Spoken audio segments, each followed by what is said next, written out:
Hello everyone. We are continuing with the chapter not for profit organization. Total 10 marks will be asked from this chapter. 6 plus 3 plus 1. 6 3 general numerical question, 1 theory question. Not for profit organization means those organizations whose main purpose is not to earn profit but to render service to its members, like any club or hospital. Okay, they deals in financial matter, therefore they have to prepare their accounts. Their main accounts is receipt and payment account, income expenditure account, and balance sheet. We have started with the receipt and payment account. Now receipt and payment account, nature wise it is a real account and it is a summary of cash book, because in cash book में क्या होता है, कोई एक particular item furniture या फिर मान लो कि कोई स्टेशनरी के लिए 2-3 बार पेमेंट हुआ है तो 2-3 बार डेट वाइज उसको रिकॉर्ड किया जाएगा, बट टोटल स्टेशनरी के लिए जितना पेमेंट है वो रिसीट पेमेंट अकाउंट में पेमेंट साइड में एक ही बार उस पेमेंट को दिखाया जाएगा. That is the summary. एक ही हेडिंग के लिए एक ही बार दिखाया जाएगा. Cash basis means it does not follow accrual basis. कौन सा ईयर के लिए पेमेंट किया या फिर कौन सा ईयर के लिए रिसिप्ट हो रहा है ये नहीं देखना है. पैसा रिसिप्ट हुआ है तो रिसिप्ट में आएगा, पैसा पेमेंट हुआ है तो पेमेंट में जाएगा. कैपिटल और revenue nature both will be recorded. तो वो शॉर्ट टर्म है कि लॉन्ग टर्म है वो नहीं देखना है, वो long term and short term both will be recorded. Now receipt and payment account कैसे प्रिपेयर करना है, फॉर द ईयर एंडेड होता है, इसमें कोई डेट का कलम नहीं होता है.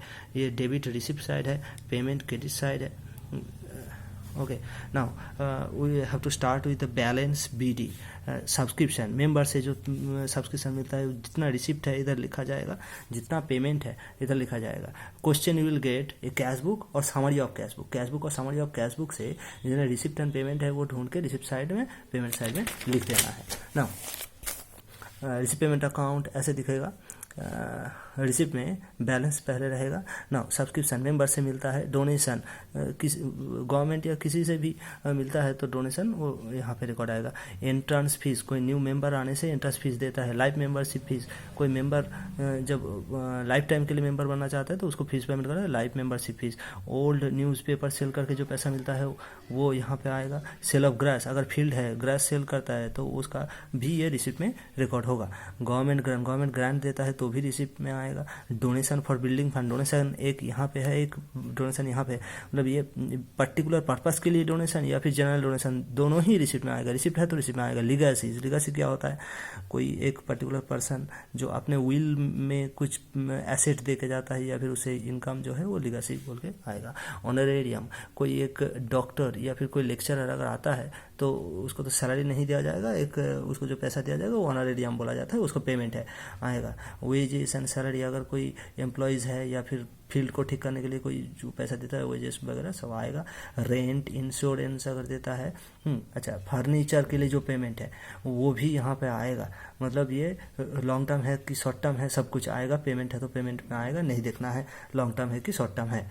इन्वेस्टमेंट आएगा, पोस्टेज, स्टेशनरी आएगा. ऑडिट फीस क्या होता है, audit fees books of accounts को वेरीफाई करने के लिए जो फीस पेमेंट करना था that is audit fees. Newspaper purchase किया तो आएगा, लास्ट में बैलेंस आएगा.